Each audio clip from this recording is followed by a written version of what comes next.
Hey, mamas.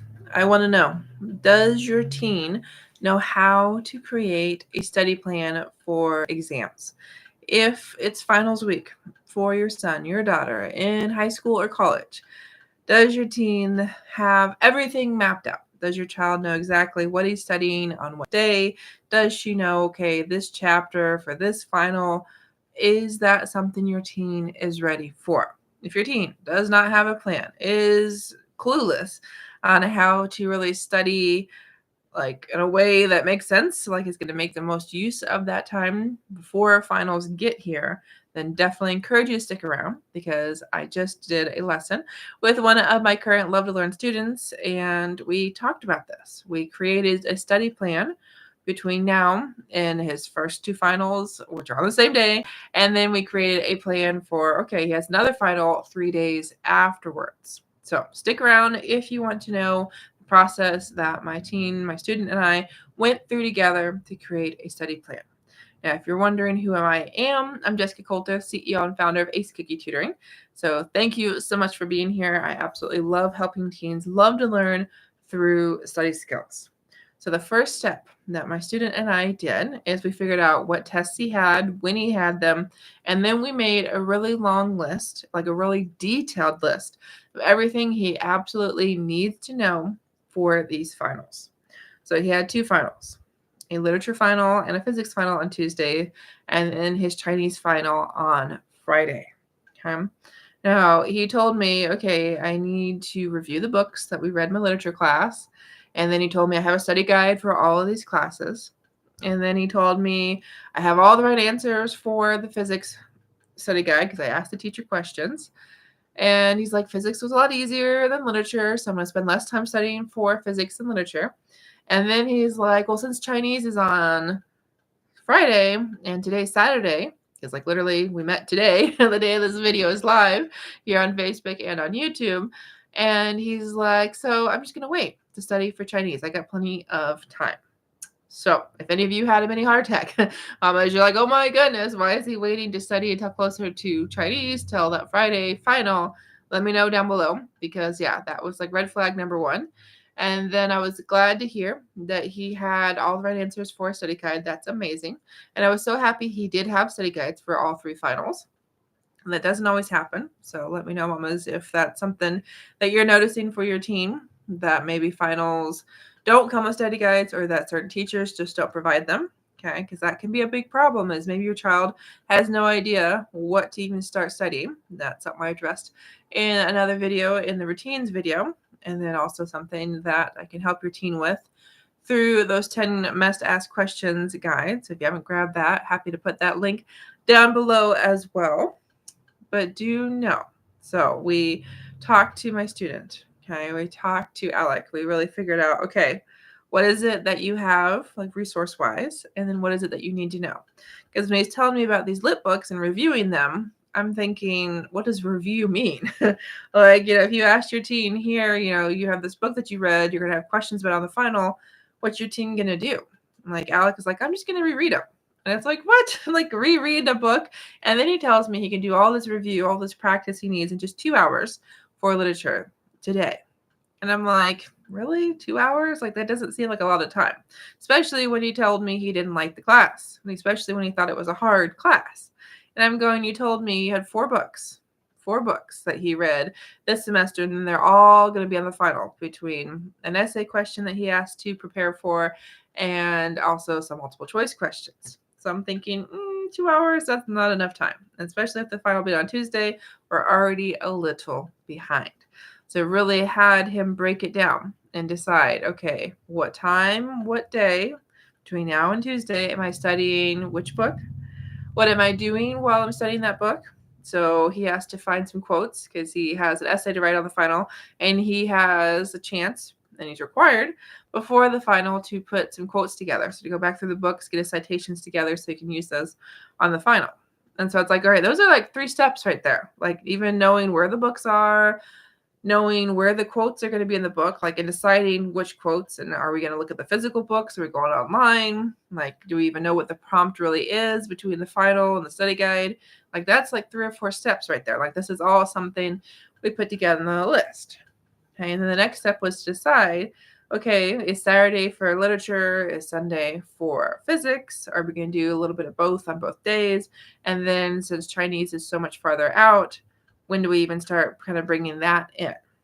So after we got our list together, after we really kind of dove in and figured out what is it that he had access to, what is it that is going to really mean to study for his lit final, his physics final, then the next step was to actually start putting this plan together, this really figuring out, okay, what time, what day, which part of what studying am I doing? So if you want to know what that is, how we did that, be sure to stick around. Do you know, like I said, we're live on Facebook, live on YouTube. Would love to have you as a subscriber. Would love to have you as a follower.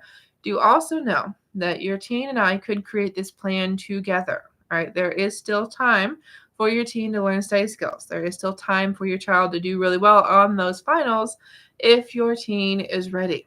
So go to the link in the description, book a free consultation. Let's meet you, your teen, myself, to talk about study skills, to talk about test taking strategies, to help your team feel ready for these upcoming finals. All right. So one of the important things I told Alec, and that I want to tell each and every one of you, is to have your teens interleave. So what this means is, one, we do not want your teens to spend hours studying for any final. Like, no matter if it's literature, Chinese, whatever it is, we do not want your child sitting in that one seat, in that one position, staring at a book for hours on end. Like, that is not going to work. It is a waste of your teen's time. This interleaving, what this means, and what I told Alec, is we don't want him to spend like 2 hours, even if it's broken up into chunks of 30 minutes, just on literature. I told him, and if you look at the research, you'll know that I know what I'm talking about, that it is so much better for Alec and all of your teens, all of you mamas that are watching, to spend like 20, 30 minutes on something. So in this case, Alec was going to focus on one book. Look for those quotes because he needed 3 quotes per book to put on his sheet that he has to turn in for a grade before the final. And then take a really quick break. So no more than 15 minutes. And then instead of going to book number 2 for his literature class, I was like, let's go to physics. Do something totally different, which is what interleaving is all about, is switching between subjects. So that way your brain's like, whoa, this is totally different, totally new, and like it's a totally kind of shift, big change. So Alec's going to remember more. He's going to kind of have time to digest what he just studied for literature between his break and then getting to go into physics. Okay, because if we just think about this one thing over and over again, the same subject, our brains get tired. Like, we literally are almost just like heaping stuff off on, and it just kind of slides right off. Like, it just kind of goes in one ear, out the other ear, if you want to think of it that way. So have your teens interleave. So I mentioned the breaks. That's another big thing to include in the study plan. And like I said, something Alec and I talked about is how long is too long and how long is enough. Okay. It doesn't have to be a 15-minute break. It can be a 5-minute break, like a trip to the bathroom, a trip to the fridge to get a snack. Like, that's an okay break.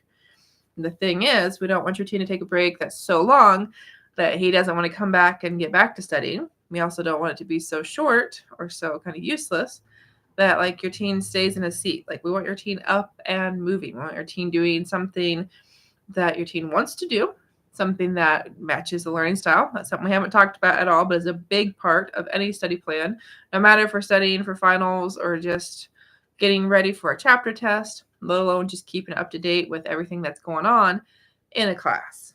Okay, but we want your teen to actually get up and do something during that break. Get some kind of distance from the study area. Okay. And then the final thought I will leave you with, mamas, the other important part of the study plan that Alec and I talked about is interspersing that Chinese. Okay, so he has these 2 finals on Tuesday, the literature and the physics. But I told him, I was like, hey, we don't want to just wait till Friday for Chinese. Like, we need to, even if it's like 10, 20 minutes here and there, kind of, again, going back to the interleaving, kind of just breaking it up, we don't have to spend as long on Chinese today, Saturday and Sunday, because it's not a high priority compared to this finals on Tuesday. But yet we don't want to forget about it. Like, it's a long time between now and then. If we're just focused on literature and physics, Chinese might seem like a really foreign language by this point. Like we might really not remember everything we've learned in class. So that's something else I want you mamas to think about is if your teen's like, I don't have to worry about it. I got plenty of time. Well, ask your teen, could you spend 15 minutes on it today? It might not seem like a lot of time, but yeah, 15 minutes here, there, like these various opportunities, they can quickly add up if your teen wastes them. Okay. So that was kind of a little extra tip there. Sorry about that. Looking at my notes. The thing I was meaning to say was to have your teen consider mealtime and also time of day. Okay. We don't want your teen sitting there hungry for his 30 minutes while studying, like he's going to be distracted, kind of a waste of time, let alone all that kind of nutrient side of things, nutrition that I'm not an expert in. Just know that your brain literally needs food, needs water, right? Needs those nutrients, those vitamins, all that stuff to actually be productive and useful. So we want your teen to have a meal before studying. And then we also want to think about, like Alec and I talked about, I like doing math in the morning. Like when I was a student, no matter if we're talking elementary through college, I want to take a math class, something with lots of numbers in the morning. Okay. And then like for Alec, I asked him tomorrow, Sunday, it's a brand new day. Okay, what are you going to start with? Well, he wants to start with physics because one, he likes it. He thinks it's easier. And I was like, okay, well, that's good because that's good motivation. So there's no reason your teen has to start with one class instead of this class to study, especially if they're on the same day like Alex's are. And then the other thought is your teen like not a morning person? Okay, your teen is not going to be conscious. Is it going to get a lot out of a study session in the morning? Well, then what time of day does your teen need to study? Because that study plan not only has to have the right things, the right time, you think about what days, but then you've also got to help your teen consider, and your teen really just needs to be honest and reflective. Okay, when do I learn the most? Am I a night owl? And so your teen needs to decide, how am I going to make time for this? How am I going to not stay up till like 3 a.m. when the test is at 8? Okay. So lots and lots of information here. If you have questions, let me know down below. If there's something I didn't address and you're like, Jessyka, I need to know how to help my team with the study plan, let me know down below. Happy to do a second video. Remember, we talked all about study plans, specifically for finals, for exams, but your teen needs a study plan every single day, no matter if it's finals week or not. So I hope to talk to you very soon through a free consultation. Be sure to click that button in the description. There's a link to schedule a time for you, your teen, myself to talk and really figure out what's going on with your teen's study skills. Let's book that free consultation so we can decide, is there something your teen needs help with that would make a huge difference on every future assignment, every future learning opportunity in and out of school. So thanks so much. Have a great night. Good luck to your teens during their finals, and I look forward to seeing you at a consultation. Bye, mamas.